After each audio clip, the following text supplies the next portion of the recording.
voina chuan guitar lesson thar kan zir ho lenga voina kan zir ho le tur chu Lalnunmawia lungka mawl vang em ni le ti hla sakha guitar perhdan kan zir hawango a standard chord ka karon soi le don thova masabera chuan kepo hi 4th fret of what chungin a hlan en karon play mil dona G in kan langa sanga C yama D chuan a hlakar lakvela khan minor A minor kan hmanga chuan a verse le a chorus a C minor hi kan hmangtel bokango chuan G7 hi kan hmangtel don boka chuan kepotel love play duinom chuan standard in ari dona hi kepotel lo khan B in kan lamai nga sanga E yama F sharp chuan heta C minor karon soya ya khan E minor kan hmangve thungo chuan A minor a kar lak vela ronin zep neuwa khan khami aya khanin C minor C sharp minor kan hmanga chuan G7 aya khan B7 ipona me theyo khangke kan hmanga chuan ti hian kan strumango down down down down up ti khan akwal charang kham strumming pattern kha down down down down up ti khan 1 2 3 4 up ti po han kan ti theyo 1 2 3 4 up ti po han kan count thei ni chu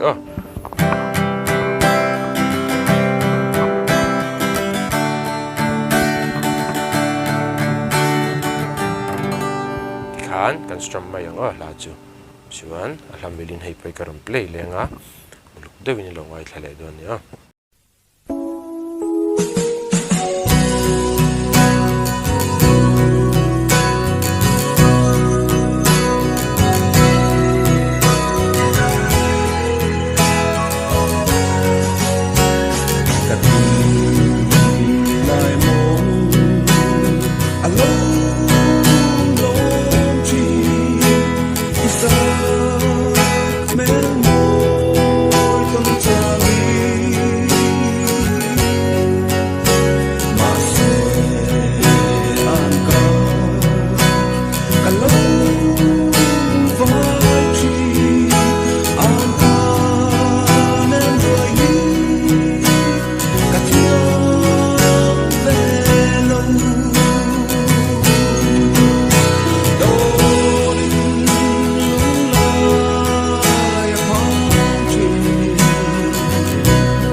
Love